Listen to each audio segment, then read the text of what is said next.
Hoje, domingo, dia 16 de setembro, e eu estou com depressão hoje. Para melhorar, trouxe as crianças aqui para casa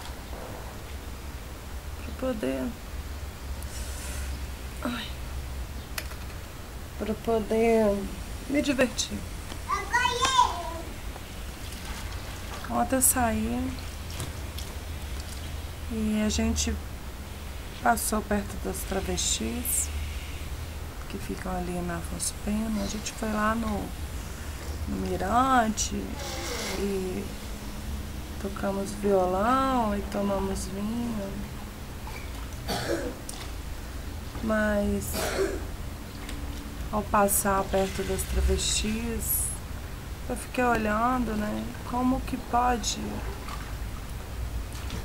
aqueles homens conseguirem ter aqueles corpos tão perfeitos, né? Tão bonitos. E eu me acho horrorosa. Me acho uó, como eles dizem. E aí, pra completar, faz uma semana que eu tô com dor na coluna devido ao peso. E meu colchão tá muito ruim. E hoje ninguém foi ao médico comigo.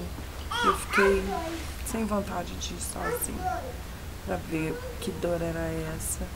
Minha mãe comprou um remédio, Nimesulida.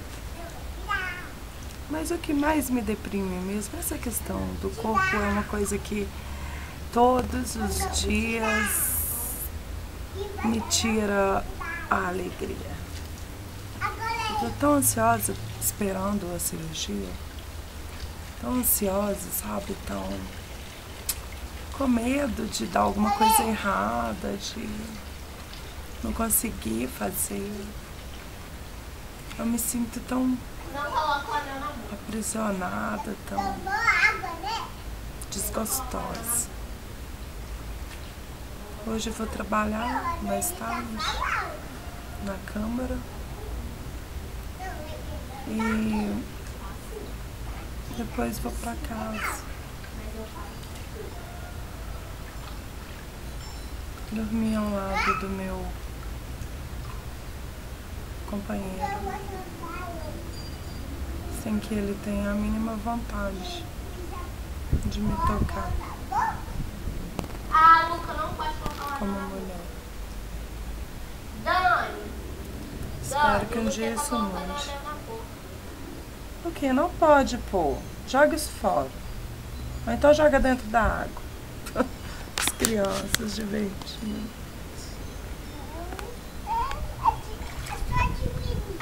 Não mostra a gente, tá? Eu falei que não era pra mostrar a gente. Dá tchau. Tchau. Mãe, você não vai colocar isso na internet. Vai sim. Por favor, mãe, eu te imploro. Eu te imploro. Por favor. Mãe, por favor. Nem apareceu você, não, Sofia. Também tô Mas claro. não é pra colocar. Até a próxima postagem.